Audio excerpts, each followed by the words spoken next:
Mental health isn't just about the absence of illness. It's about navigating the complexities of life, our emotions, and our identities. The 1999 film Fight Club, while widely known for its chaotic fight scenes and anti-establishment themes, holds a deeper, more complex reflection on mental health and the inner battles we face. The protagonist of the story, often referred to as the narrator, is a man who finds himself at war with his own identity, trapped in a monotonous life filled with societal pressures, insomnia, and emotional numbness. Through his journey, we explore the psychological themes of identity crisis, dissociation, consumerism, and how they all tie into mental health struggles that many of us silently battle with every day. The fight within, why we feel lost in a world that never stops.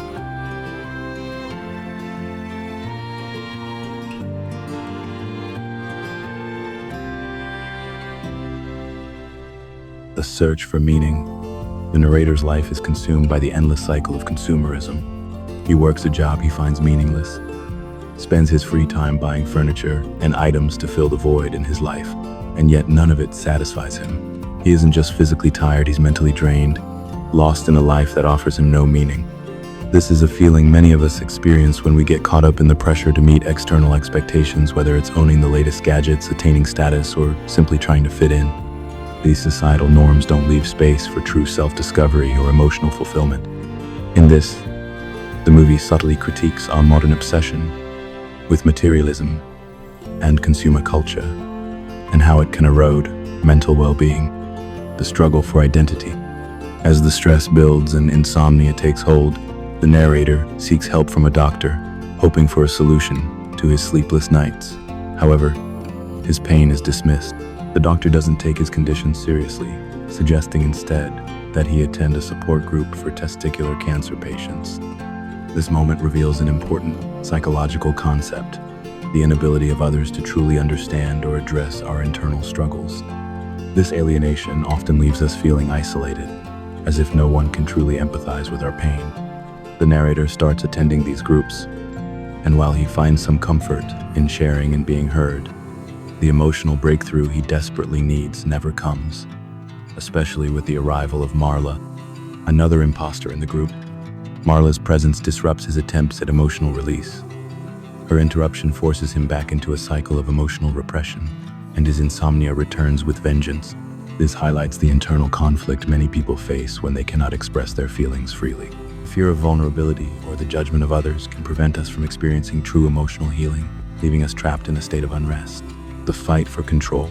Enter Tyler Durden, charismatic, rebellious figure who represents everything the narrator desires to be. Tyler, unlike the narrator, is uninhibited, free from the societal norms that restrict most of us. Through their interactions, we witness the breakdown of the narrator's fractured psyche. Tyler becomes the embodiment of the parts of himself the narrator suppresses: his desire for freedom, his rejection of consumerism, and his need for meaning. But the real twist lies in Tyler's relationship with the narrator. The two are not separate entities, but one and the same. Tyler represents the narrator's repressed desires, thoughts, and actions, the parts of him that have been buried under years of societal conditioning. This realization speaks to a powerful psychological truth. The conflict we see in the movie is the reflection of the inner battle many people face daily. When we're disconnected from our true selves, when we're unsure of our identity, or unable to reconcile our wants with our reality, we create internal dichotomies. We split ourselves into different versions of who we are and who we think we should be, unable to understand the full picture of our identities until we face the truth head-on. The descent into chaos. Tyler's increasingly dangerous behavior leads them both down a darker path. The formation of Fight Club symbolizes the narrator's need for release from societal constraints, but it also represents a deeper, more troubling desire for destruction. The physical violence of the club becomes an outlet for the emotional violence he has been suppressing for years.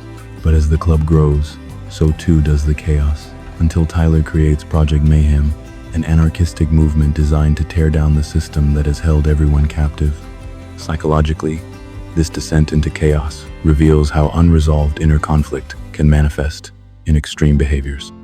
When we cannot resolve our internal struggles, our pain frustration, and alienation. These emotions find an outlet in ways that can be destructive, not just to ourselves, but to those around us.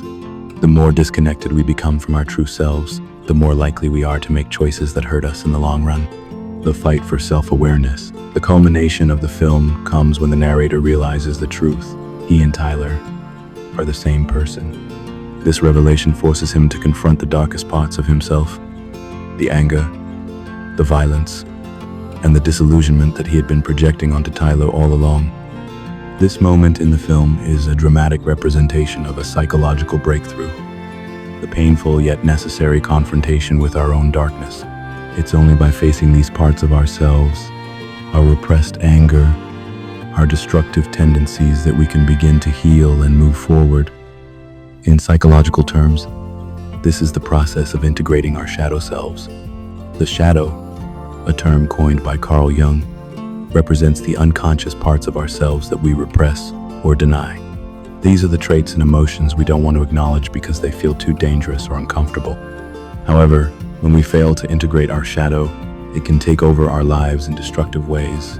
As we see in the narrator's journey, the realization that Tyler is merely a projection of his desires and anger shows how much of our identity is shaped by what we refuse to accept about ourselves. Conclusion: embracing our true self. In the final moments of the film, the narrator chooses to shoot himself, symbolizing his rejection of the destructive persona Tyler represents. This act of self-destruction is paradoxically an act of self-liberation. By letting go of the false identity Tyler represents, the narrator creates space for self-acceptance and personal growth. He is no longer defined by his struggles or the societal pressures that once controlled him. Instead, he steps into his true self, unburdened by the weight of expectations. This final act serves as a profound lesson in mental health. True healing often comes from confronting our deepest fears and embracing all parts of ourselves, even the parts we consider flawed or ugly. When we release our attachment to external validation and begin to accept our true nature, we can start to live authentically and find peace.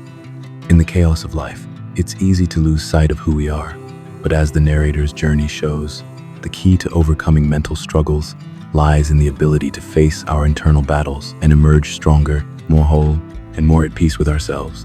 Final thoughts. In the end, Fight Club isn't just a movie about fighting. It's a reflection on the psychological struggles that define our modern existence. From the alienation created by consumerism to the disconnection from our true selves, the film forces us to confront the difficult questions about who we are, what we want, and how we can begin to heal. Like the narrator, we all face internal battles. But by recognizing these struggles, we can begin the journey toward understanding, acceptance, and ultimately, freedom. Thanks for watching. If this exploration resonated with you, drop a comment, share your thoughts, and don't forget to subscribe. Until next time.